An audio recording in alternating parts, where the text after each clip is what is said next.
Olá, meus irmãos. É muito bom poder, mesmo que seja de forma virtual, estar aqui na Igreja Presbiteriana da 706 Sul, uma igreja a qual eu tenho um apreço muito grande. Agradeço de antemão ao reverendo Renato pelo convite. Ele fez esse convite a mim ainda antes da pandemia. Nós estamos no mês da família e então havíamos agendado para o dia 17. E mesmo assim, diante de todo o caos que nós estamos passando no Brasil, no mundo, nós mantivemos a nossa programação, o mês da família, abençoando a família através das mensagens, através da palavra do Senhor. E o meu agradecimento ao reverendo Renato pelo convite e ao conselho da igreja, o qual tenho também um apreço muito grande. Apesar de não poder ver os irmãos, mas é muito bom poder servir ao Senhor Deus, abençoando os irmãos através da mensagem. No domingo passado foi o Dia das Mães, houve uma palavra própria para as mães, para as mulheres, e hoje nós vamos falar mais voltado para os homens, e aí nós vamos então contemplar a realidade feminina e a realidade masculina. E pensando nisso, eu separei o texto de Êxodo, capítulo 18, o versículo 21. Eu vou ler esse texto, vou falar o contexto histórico, depois vou interpretá-lo e depois trazer as aplicações próprias. Diz assim, Êxodo 18, versículo 21. Procura dentre o povo homens capazes, tementes a Deus, homens de verdade, que aborrecem a avareza. Põe-nos sobre eles por chefes de 1000, chefes de 100, chefes de 50 e chefes de 10. O contexto histórico destas palavras faz referência à saída do povo de Israel do Egito. Moisés é o líder que está conduzindo o povo à terra prometida, e então, ali no deserto, antes de adentrar a terra prometida, com algumas pessoas ali, inclusive o Jetro, seu sogro, Moisés acordava e desde manhã até o final da tarde, as pessoas procuravam conselhos junto a Moisés, e não só conselhos, mas demandas judiciais, situações que aconteciam dentre o povo. Era necessário então que Moisés desse conta da liderança de todo aquele povo. Jetro, seu sogro, então, disse que Moisés haveria de perecer diante daquela excruciante tarefa de aconselhar, direcionar, conduzir e julgar o povo nas demandas sociais que surgiam naquele contexto. Então, o conselho de Jetro era que Moisés pudesse separar homens capazes de serem líderes, homens que fossem tementes a Deus, homens de verdade e que aborrecessem a avareza. E então eles ficariam como chefes de 1000, de 100, de 50, de 10. Essa expressão que acontece aqui no versículo 21 é uma expressão que engloba a liderança masculina. Fala sobre a liderança do homem, sobre a sociedade de Israel, mas que também tem os seus desdobramentos para a igreja, porque era o povo de Israel, o povo de Deus, e também para as famílias, dentro do quesito liderança masculina. A primeira expressão é homens capazes. Então nós já temos aqui a primeira aplicação, que é a questão da liderança masculina. Não foi dito pessoas capazes ou mulheres capazes, mas homens capazes. E por que isso? Porque o estabelecimento da liderança que o Senhor Deus mesmo designou vem para o homem.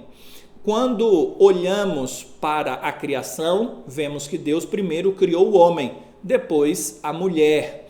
E isso ele fez com o objetivo de ensinar que o homem tem a liderança própria para o exercício. Quando olhamos para Eva, por exemplo, ela peca e ela acaba levando Adão ao erro. Mas a Bíblia fala sobre o pecado de Adão, porque a responsabilidade era de Adão. Quando nós olhamos para o capítulo 2, no finalzinho do capítulo 2 de Gênesis, nós encontramos Deus dando ordem a Adão, não a Eva. A ordem foi dada a Adão porque ele era responsável, ele era o líder. Larry Crabb, um autor norte-americano, ele escreveu um livro intitulado O Silêncio de Adão. Ele, nesse livro, tem a tese de que Eva tomou a dianteira da situação e Adão ficou calado. E é isso que o texto nos mostra, ele não se posiciona, ele simplesmente de forma passiva toma o fruto proibido e come quando Eva entrega para ele. Assim diz Larry Crabb que todos os homens ao longo da sociedade, ao longo do tempo, repete esse padrão de Adão. E então nós temos os homens não exercendo a liderança que Deus não só disse, mas que Deus ordenou para o homem e que o homem deveria assim exercer a liderança de acordo com os parâmetros de Deus. Então a primeira questão que nós podemos ver é a liderança masculina. E essa liderança masculina tem a ver com capacidade. Por quê? Porque muitos podem não exercer de forma adequada a liderança como Deus estabeleceu. Quando nós olhamos para o Evangelho, nós encontramos o apóstolo Paulo aconselhando Timóteo e Tito, dando ordens para eles, dentro das cartas pastorais, dentro dos conselhos próprios, dentro de cada carta pastoral, mas nas duas nós encontramos o exercício do diaconato e do presbiterato sendo para homens. E então a liderança própria de homens, que deveria ser uma liderança que iria refletir a liderança do lar para a liderança da igreja. Aqueles que governam bem a sua casa também governam bem a igreja de Deus. Então isso é uma capacidade dada pelo Senhor Deus. Agora, essa capacidade não é algo intrínseco, não é algo que o homem tem por si mesmo, é algo que foi dado pelo Senhor Deus, essa liderança capaz. Eu estou falando sobre a capacidade. Por quê? Porque a palavra que segue logo aqui no texto é que eles precisavam ser tementes ao Senhor Deus. Então a capacidade não é algo próprio do homem a despeito de Deus, pelo contrário, é um dom do Senhor Deus, porque nós somos capazes, porque o Senhor nos faz capazes. Se, por exemplo, Jétro falasse o seguinte: olha, procura dentre as nações que estão ao redor aí de vocês, homens capazes. Isso seria algo equivocado, iria desentoar do conselho adequado e bíblico. Por quê? Porque eram pessoas que não serviam a Deus. Então, por mais que eles tivessem habilidades que vieram do Senhor Deus, porque uma graça comum Deus deu a vários, uma habilidade de liderança própria, que é inerente à constituição biológica masculina e que Deus deu, mas se não tiver o requisito essencial, que é o temor ao Senhor Deus, então essa liderança não seria capaz dentro da perspectiva bíblica e divina. Portanto, a liderança capaz está no fato de que o homem teme ao Senhor Deus. E é dentro desse aspecto que nós olhamos para o Senhor Deus como um referencial da nossa liderança.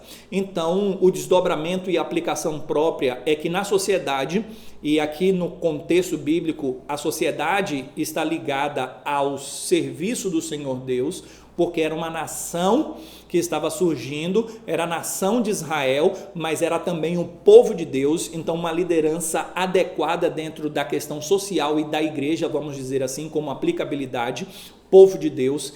Então essa liderança, ela precisava ser uma liderança temente ao Senhor Deus.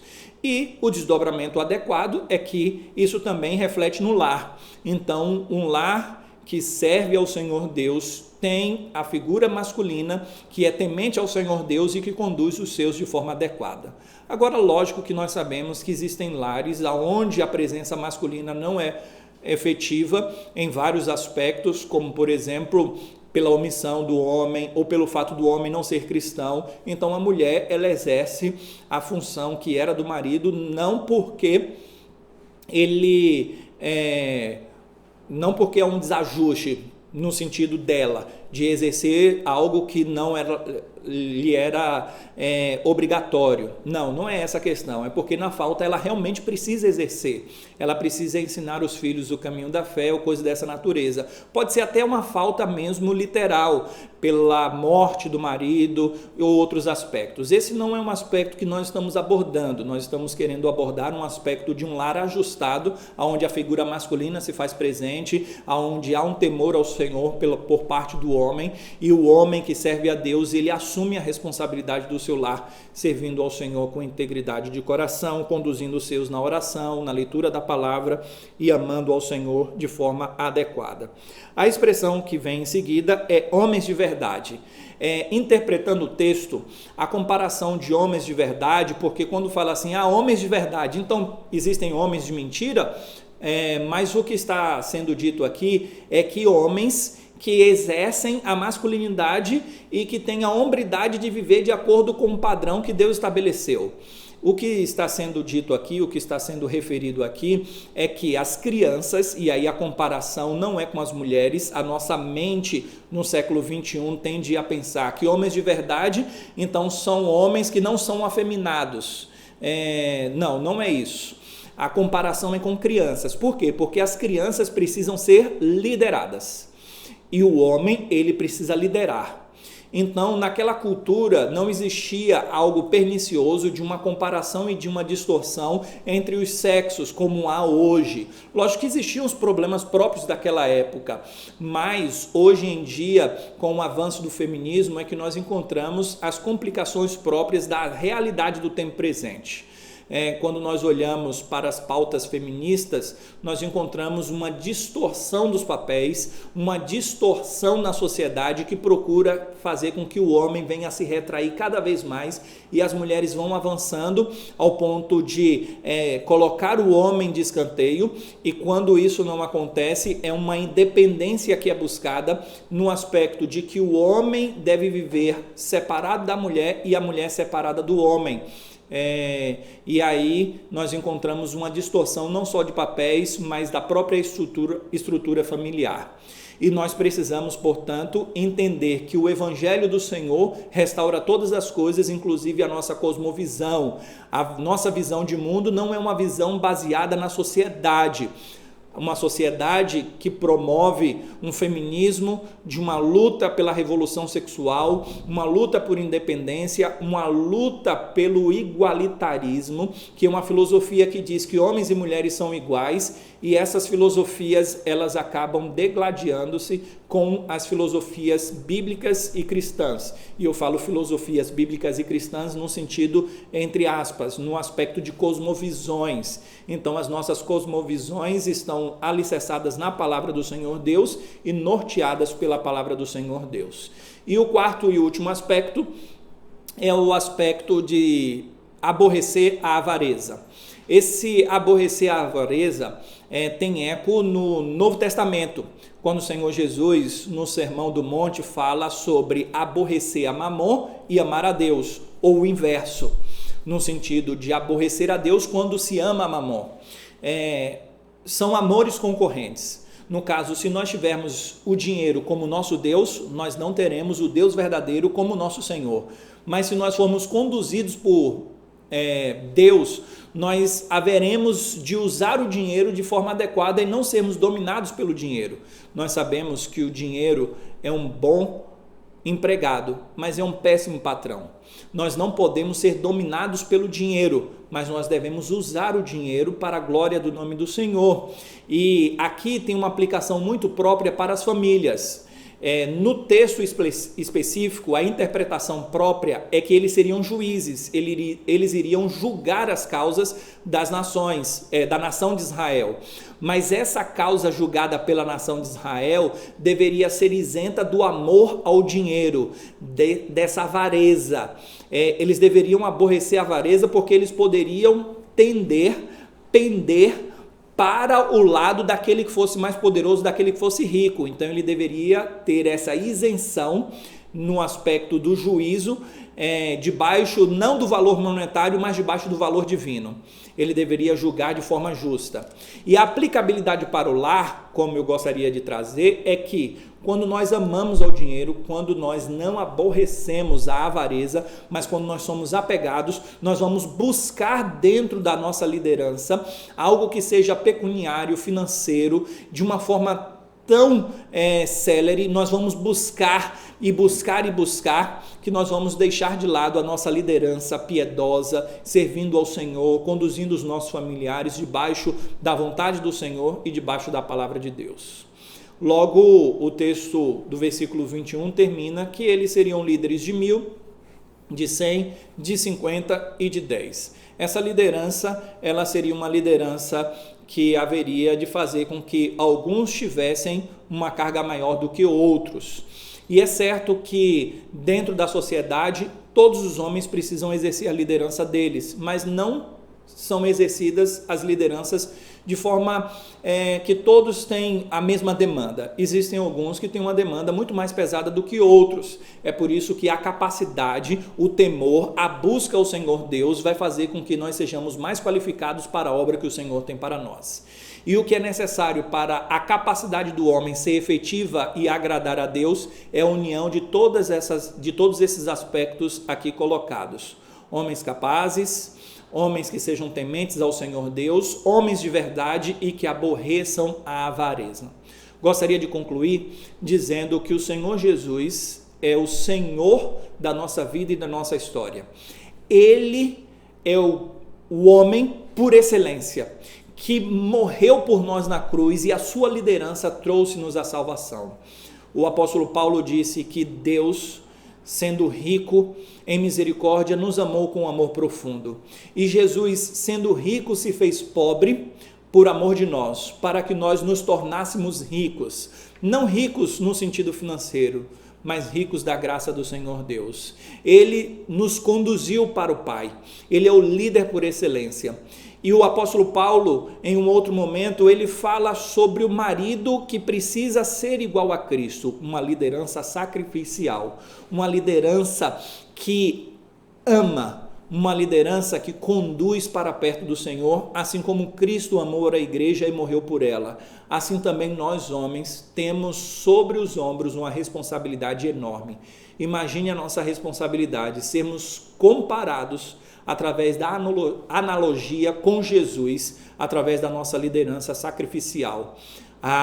Quando nós falamos sobre isso, nós não estamos dizendo que somos melhores do que as mulheres, nós não estamos querendo dizer que há uma guerra na qual nós devemos vencer, nós não estamos promovendo a bandeira do machismo, pelo contrário, nós estamos protegendo as mulheres, porque a natureza da liderança é uma natureza sacrificial, é uma natureza de doação, e é por isso que nós precisamos nos doar cada vez mais para proteger os nossos para a glória de Deus Pai. Gostaria de orar pelos homens da nossa igreja, gostaria de orar pelas famílias da nossa igreja, e assim nós vamos orar findando esse tempo. Oremos. Magnífico Deus, glorioso Pai, obrigado por tua graça, obrigado por teu amor, obrigado pela tua palavra, que é a verdade. Santifica-nos na verdade, ó Deus. O Senhor sabe que todos nós, homens, lutamos contra a inércia que é própria da natureza masculina. Amar como o Senhor amou é uma luta que todos nós, mesmo cristãos, temos que vencer dia após dia, porque nós nos acomodamos diante da proatividade das nossas mulheres da igreja, no sentido de termos as nossas irmãs na igreja, as nossas mulheres no sentido de que cada um tem a sua, e no aspecto de que nós estamos lutando como homens para honrar ao Senhor no casamento, as respectivas mulheres que o Senhor tem dado aos homens da igreja. E o Senhor sabe, ó Deus, que às vezes nós damos passos para trás quando as mulheres avançam, e elas avançam às vezes porque vêm que nós precisamos fazer algo e não fazemos, e então nós recuamos e elas avançam. E com isso há uma desordem, não só na questão de liderança, mas em toda a estrutura familiar, social, e o caos tem sido instaurado na sociedade porque, infelizmente, o exercício da liderança não tem sido um exercício eficaz e que agrada ao Senhor Deus. Que o Senhor tenha misericórdia das nossas vidas, que o Senhor tenha misericórdia da minha vida, porque eu prego e preciso viver tal realidade, que o Senhor abençoe a nossa igreja para que possamos amar e ser tementes ao Senhor, e que o Senhor nos guarde e nos livre de todo mal, e que esse mês da família, que é um mês de reflexão sobre os papéis familiares, que nós possamos, como homens, refletir sobre o papel que o Senhor tem para nós. Que o Senhor nos abençoe, nos guarde e nos livre de todo mal. Assim oramos em nome de Jesus. Amém. Muito bem, meus irmãos, obrigado novamente ao reverendo Renato, ao conselho da igreja. Apesar de não poder ver os irmãos, mas saibam que eu estou feliz de poder estar aqui falando aos queridos. Que Deus abençoe a cada um, e depois desse isolamento social, depois dessa pandemia, será um prazer rever os irmãos e poder conversar com os queridos. Deus abençoe a todos, Deus abençoe a nossa igreja, a Igreja Presbiteriana da 706 Sul e a Igreja Presbiteriana do Brasil. Deus abençoe a todos.